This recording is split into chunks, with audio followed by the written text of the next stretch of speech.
Good evening and thanks for choosing Redwood News. I'm John Kennedy O'Connor. We begin tonight with the search for a bank robber in Fortuna. Police and the FBI are looking for this man, caught on a surveillance camera this afternoon as he held up the Coast Central Credit Union on Main Street in Fortuna. The robber is believed to be in his late 20s to early 30s, about 6 feet tall and with a thin, muscular build. Fortuna's police chief talks us through how it all unfolded. I have been privileged to look at some imaging and surveillance video, and I can say that, the demeanor of the suspect seems very calm and collected. So, that might lead a reasonable person to believe that this isn't his first time. The demand was made in writing.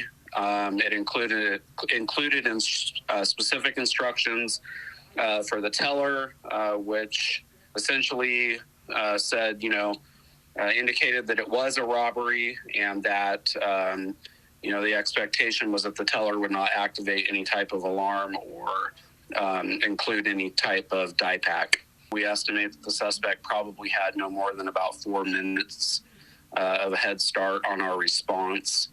And, we had a perimeter set up very quickly and utilized our K-9 unit to, try to get a track. We were unsuccessful with that. It appears that the suspect escaped into a heavily wooded and rural area. And tonight, police aren't saying how much money the man got away with. Humboldt Bay firefighters are looking into the cause of a small fire they quickly put out earlier this evening at the Humboldt Waste Management Authority. Light smoke rising from the facility on West Hawthorne in Eureka blended in with the clouds in the sky. Firefighters say building sprinklers helped keep the fire from spreading. Crews got it contained in under 30 minutes and had cleared the scene when our cameras arrived. The fallout continues tonight after Arcata City Council's decision to seek a restraining order and impose other sanctions against Councilman Brett Watson. As our Christina Bautista recaps, the action comes in the wake of an investigation that found Watson sexually harassed a female city staff member. The city of Arcata held a special meeting that had many members of the public speak out against sexual harassment and asked Brett Watson to resign as part of the council. I think you're ineffective to affect the will of the residents of Arcata and have a responsibility to resign. Use grief as a shield to dodge the consequences of your actions. And as a resident of Arcata, I would like you to resign. I first asked Brett Watson to resign. Brett, your dishonesty, your abhorrent behavior is despicable. For your own sanity and for the good of the city, just resign. This all started in September 2021 when the city received a report accusing Councilmember Brett Watson of engaging in sexually harassing conduct towards a staff member. Presenting in the May 17th special meeting the findings of the investigation following the accusations against Watson. It is undisputed that Watson engaged in conduct attributed to him by the unnamed employee and that his conduct was motivated by romantic interest in the employee. It is also undisputed that Watson abused his power as a city council member by expecting the employee to spend time with him outside City Hall, to respond to his calls and text messages outside of regular work hours, to engage in communications of personal nature with him, and to hug him each time they met in his capacity as a council member and her capacity as employee. The credible evidence presented during the investigation establishes by preponderance of the evidence that the allegations against Watson are sustained. But despite the 600-page report, Watson remains adamant and continues to say he is innocent of all accusations. To be clear, that at no time did I sexually proposition anyone. Also at no time did any staff advise me that any interactions were unwelcome. For anyone who cross-references the poorly done 29-page report summary with the provided texts and emails within the 600-page report, it will be clear that much of the report comes to false and biased conclusions. During the meeting, Brett Watson was confrontational towards the city attorney, along with fellow council members. 4 questions. I mean, it's a yes or no question. Yes. Okay, it is a legal document. Any document could be defined as a legal document, Is this one defined as a legal document?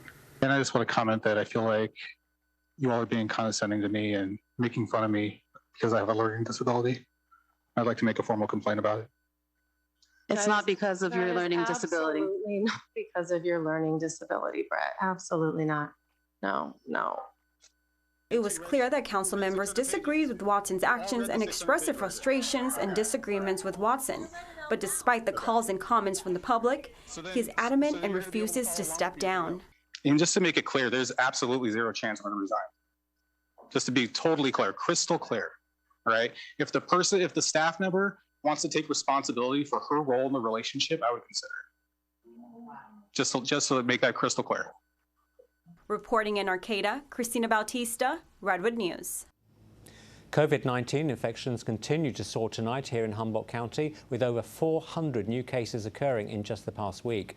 That's according to the latest weekly data, which was just released late this afternoon by health officials. While there have been no new deaths, officials say there are 6 new hospitalizations involving 2 residents in their 70s and 4 others over 80. Public health officials also say there have been 430 new cases reported since a week ago Wednesday. The CDC tonight is forecasting a grim future for COVID-19 cases in America. As our Cole Higgins explains, deaths and hospitalizations are expected to increase in the next month. COVID-19 deaths are expected to rise over the next 4 weeks, a CDC forecast predicting more than 11,000 new deaths and a surge in hospitalizations for a 4th consecutive week. There's a lot of infections across America. What's driving that? What is primarily driving that is these incredibly contagious subvariants. They are more contagious with more immune escape, and they are driving a lot of the increases in infection that we're seeing across the nation right now. And that is a huge challenge. With a rise in infections in parts of the nation, the CDC is urging places with high COVID-19 community levels to encourage masking up in public indoor settings. We encourage everyone to use the menu of tools we have today to prevent further infection and severe disease, including wearing a mask, getting tested, accessing treatments early if infected, and getting vaccinated or boosted, especially if you're over 50 and if your last dose was more than 5 months ago.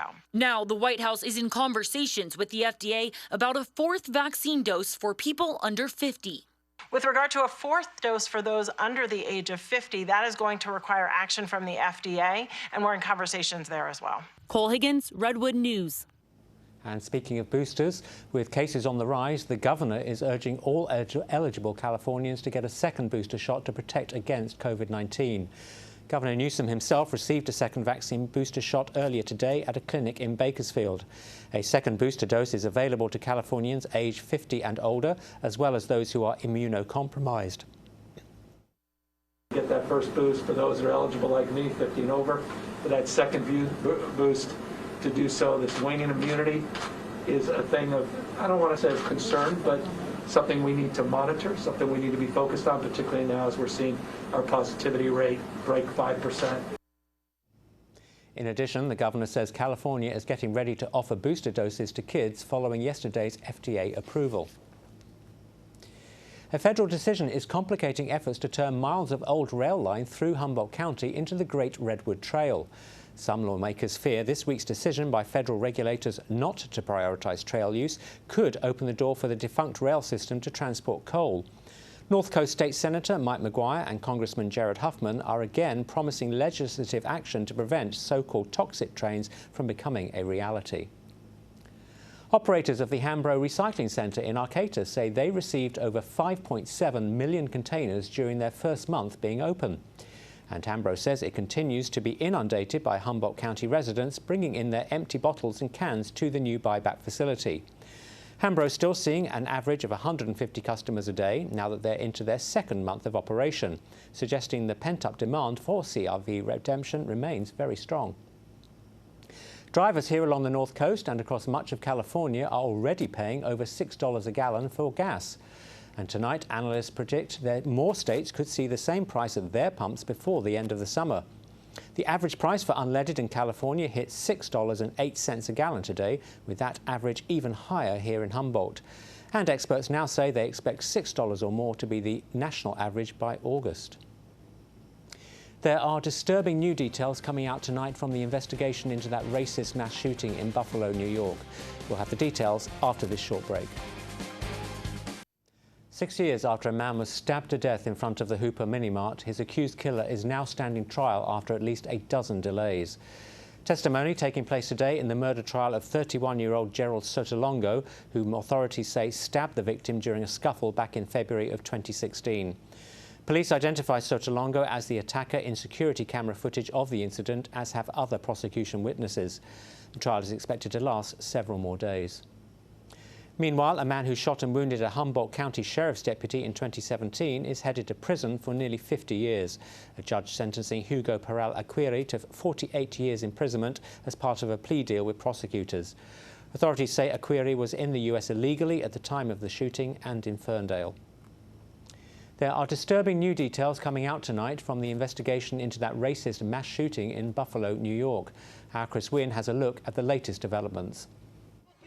In Buffalo, New York, anger and despair as a community continues to grieve. When truly we feel ripped apart. New details about Peyton Gendron, the 18-year-old white man accused of killing 10 people and wounding 3 at a Tops supermarket in a mostly black neighborhood on Saturday. The communication service Discord says the suspect created a private chat log on their site to discuss his plans and invited people to view it 30 minutes before the attack. If people had knowledge of his plan, they should be held to account. The posts were later found on the 4chan online forum, in which the alleged gunman wrote that he visited the store 3 times on the same day in March to survey its layout. We oftentimes call these shooters lone wolves, but in fact they're part of an extremist network that meets and connects and inspires each other to action online.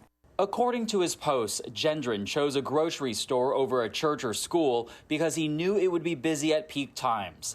The posts also indicate the suspect chose the zip code because it had the highest percentage of black people relatively near his home. Gendron was held for a psychiatric evaluation last June after making a shooting threat at his school, but New York State Police did not seek a red flag order of protection against him. It seems that there were layers that missed these cues, that this individual was radicalized. Chris Wynn, Redwood News.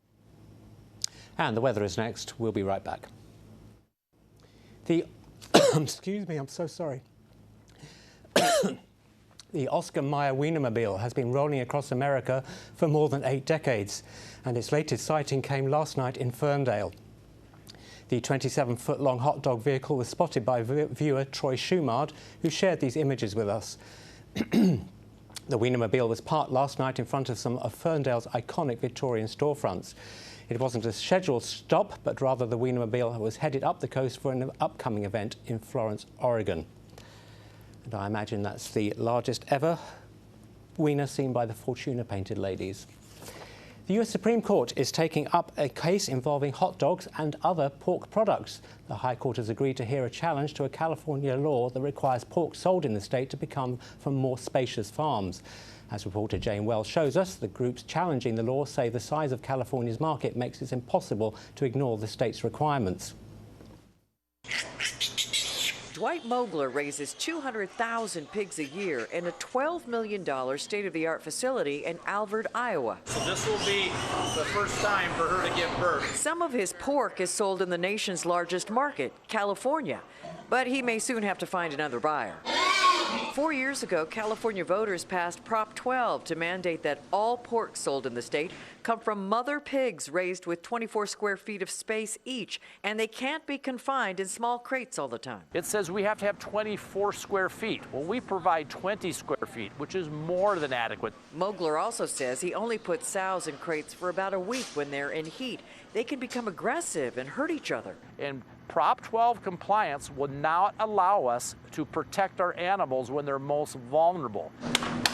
The pork industry is suing all the way to the Supreme Court, saying California cannot put such a huge financial burden on farmers in other states. They have forgotten about the affordability of food, and they have taken an agenda and imposed it on the rest of the economy. I can understand their frustration and their anguish, but in all honesty, I think what California is doing is a step in the right direction. Ron Martison's pig farm in Elliott, Iowa is Prop 12 compliant. It's a lot smaller, only about 1,000 pigs a year raised for California-based Nyman Ranch. There is plenty of space and 0 crates. How do you keep them from being aggressive when they're in heat?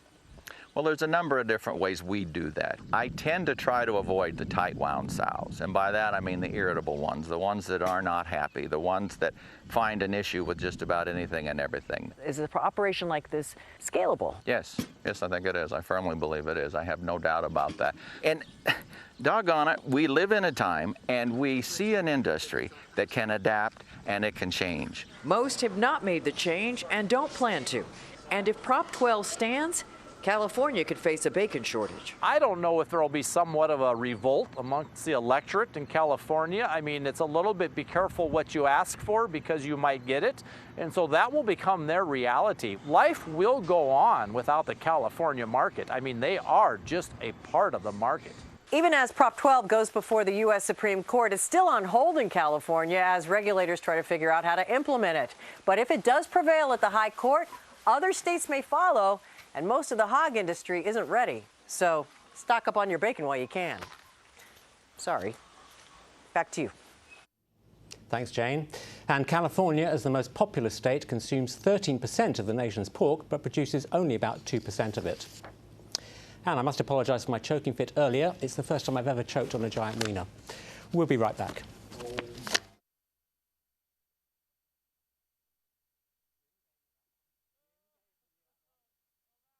I'm out. Wait, how am I supposed to do the weather after that? How am I supposed to do the weather?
Yeah, tomorrow's going to be an interesting day. Gusty northerly winds, high temperatures are going to be in the upper 50s to low 60s along the coast, away from the coast. I don't think it's going to be as cool as John Kennedy, but it's definitely going to be cooler than it was today, highs into the upper 60s. So there you go, John. There's your Thursday for you. Thanks very much, Dan. We'll be back tomorrow at 5. We'll look forward to seeing you then. You're lucky I didn't mention spotted dick. I hope so, everybody.